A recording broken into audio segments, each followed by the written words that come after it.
Bharat media से मैं हाथ जोड़ के अपील करता हूं कि मेरे बच्चों को मेरे हवाले करें। मैं मिस्कीन हूं। मैं सचिन से शादी करना चाहती हूं। मुझे यहाँ रहना है, मुझे वापस नहीं जाना। हमारी शादी करा दें, हमारा घर बसे बस। पबजी गेम खेलते हुए पाकिस्तान की नागरिक सीमा गुलाम हैदर भारत के सचिन मीना को अपना दिल दे बैठी थी। ऑनलाइन गेम खेलते हुए दोनों का प्यार ऐसा परवान चढ़ा कि सीमा पार बच्चों के साथ बिना वीजा के सरहद लांघकर सचिन के पास पहुंच गईं।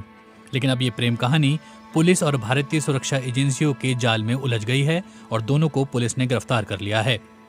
सरहद पार कर भारत पहुंची सीमा हैदर के ससुर और पति से बीबीसी ने बात की। सीमा के पति गुलाम हैदर जखरानी और उनके ससुर मीर जान जखरानी ने पूरे मामले पर बीबीसी को विस्तार से बताया है। 4 जुलाई को पुलिस ने हरियाणा के बल्लभगढ़ से सीमा और सचिन मीणा को गिरफ्तार किया था। सीमा ने सचिन मीणा से मिलने के लिए नेपाल का टूरिस्ट वीजा लिया था और शारजाह के रास्ते काठमांडू पहुंची थी। यहां से वो बस पकड़कर भारत आ गई थीं। उनके साथ 4 नाबालिग बच्चे भी हैं। पुलिस ने जानकारी दी थी कि सीमा गुलाम हैदर मूल रूप से पाकिस्तान की रहने वाली हैं। उसने बताया कि पबजी के थ्रू ये संपर्क में आई थी। मूल रूप से सिंध की रहने वाली है। इस समय कराची में रह रही थी। कराची से यूट्यूब की कुछ वीडियोस देख के कि यहाँ पे कैसे शिफ्ट किया जाए वो उसने देखी और वहाँ पे एक ट्रैवल एजेंट के माध्यम से इसने नेपाल का टिकट कराया और नेपाल से वाया बस ये यहाँ पे आई है सचिन से मिलने। इसका हस्बैंड इस समय सऊदी में है, जैसे कि इसने बताया, और वहीं पे काम करता है। बीबीसी उर्दू ने जब सीमा के बारे में जानकारी हासिल की तो पता चला कि उनके पति सऊदी अरब में नौकरी कर रहे हैं और बीते 3 साल से वो वहीं हैं। अभी सऊदी अरब में रह रहे गुलाम हैदर जखरानी ने फोन पर बीबीसी से ये बातें बताईं। जखरानी ने दावा किया कि सीमा रिंद ने उनके साथ लव मैरिज की थी, तब परिवार की रजामंदी नहीं थी। बाद में जब रिंद बिरादरी ने उनकी शादी को स्वीकार कर लिया तब सब ने इस शादी को स्वीकार किया। उन्होंने कहा सीमा के साथ उनका संपर्क मिस कॉल के जरिए हुआ था। फिर दोनों अगले 3-4 महीने तक फोन पर ही बातें करते रहे। उसके बाद उन्होंने शादी करने का फैसला कर लिया। सीमा रिंद के रिश्तेदार इस फैसले से खुश नहीं थे, लिहाजा दोनों ने कोर्ट में शादी की। गुलाम हैदर जखरानी के मुताबिक बाद में जब रिंद बिरादरी ने उनकी शादी को स्वीकार किया तो वो कराची रहने चले गए, जहां सीमा रिंद के पिता और बहन पहले से रहते थे। हैदर ने बताया कि वहां वो ऑटो रिक्शा चलाया करते थे। घर में गरीबी थी, लेकिन उन दोनों के बीच कोई झगड़ा नहीं था। उन्होंने बताया कि बाद में वो सऊदी अरब चले गए और वहां मजदूर के रूप में कड़ी मेहनत की और अपना घर बनाने के लिए घर पैसे भेजे। इस दौरान वो अपनी पत्नी से फोन पर बात करते रहे। उन्होंने बताया कि उनका घर छोटा था, लिहाजा उनकी पत्नी ये बताते हुए किराए के मकान में शिफ्ट हो गई कि मरम्मत का काम खत्म होने के बाद वो वापस अपने घर में आ जाएंगी। गुलाम हैदर ने कहा कि 9 मई की घटना के बाद जब इंटरनेट बंद कर दिया गया था तब उनका अपनी पत्नी से फोन पर संपर्क टूट गया।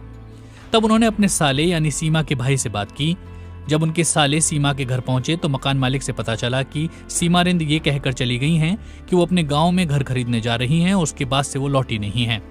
गुलाम हैदर के मुताबिक उनकी पत्नी ने घर बेच दिया और अपने साथ सभी ज्वेलरी और बच्चों को ले गई।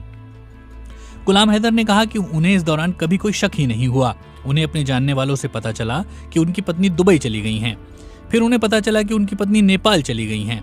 फिर सोशल मीडिया से जानकारी मिली कि वो भारत की एक जेल में पहुंच गई हैं। गुलाम हैदर कहते हैं कि उनकी पत्नी पबजी गेम से बहक गई थी और उन्हें उनके बच्चों के साथ वापस लाया जाना चाहिए। सीमा रिंद की ओर से कहा गया है कि उन्होंने अपने पति को तलाक दे दिया है, लेकिन गुलाम हैदर ने उनके दावों को खारिज किया।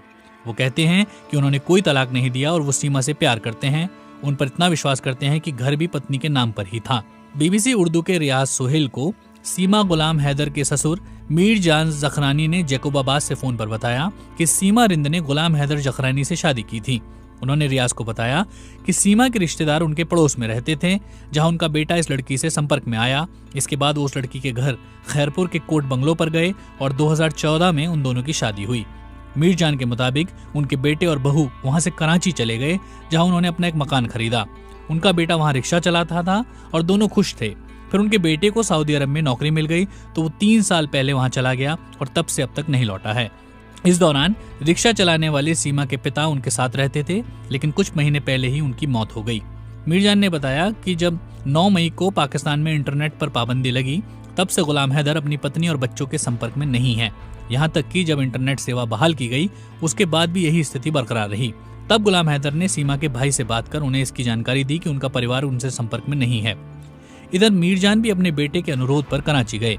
वहां उन्होंने पाया कि उनकी बहू ने घर बेच दिया, सभी सामानों को किराए के एक मकान में शिफ्ट कर दिया है। मीरजान के मुताबिक उनके बेटे ने सीमा के कहने पर 7 लाख रुपए भेजे थे। सीमा उस पैसे और 7 तोले सोने की ज्वेलरी के साथ गायब हैं और उनका और उनके बच्चों का कोई अता पता नहीं है। मीरजान ने अपने बहू और बच्चों की गुमशुदगी की शिकायत मालिर कैंट पुलिस थाने में दर्ज की। इस शिकायत में यह भी दर्ज कराया कि उनकी बहू ने हाल में किराए का मकान लिया था। मकान मालिक से कहा था कि वो एक घर खरीदने अपने गांव जा रही हैं और कुछ दिनों में लौट आएंगी। अपनी शिकायत में उन्होंने कहा कि इसकी पुष्टि के लिए उन्होंने गांव में बात भी की थी, लेकिन वो वहां भी मौजूद नहीं थी। पुलिस ने इस मामले में नॉन कॉग्निजेबल रिपोर्ट दर्ज की। सीमानंद ने अपने एक बयान में कहा था कि उन्होंने पति को तलाक दे दिया है, लेकिन मीरजान इसका खंडन करते हुए कहते हैं, कोई तलाक नहीं है, ये झूठ बोल रहा है, इसको कोई ब्लैकमेल कर रहा है। मैंने 2023 को अपना ये NIC बनाया ऑनलाइन जरिए कि बच्चे ईद के बाद, ये बड़ा बकरा ईद है हज वाला, ये गुजरेगा तो बच्चे इधर आना चाह रहे थे। मेरे पास NIC कार्ड है बच्चों का। अगर मैंने 2019 को बच्चों को छोड़ा तो मेरा 2023 को बच्चों का NIC बना हुआ है। ऑनलाइन जरिए मैंने बनाया, बच्चे ईद पे इधर आना चाह रहे थे, वो बिल्कुल झूठ।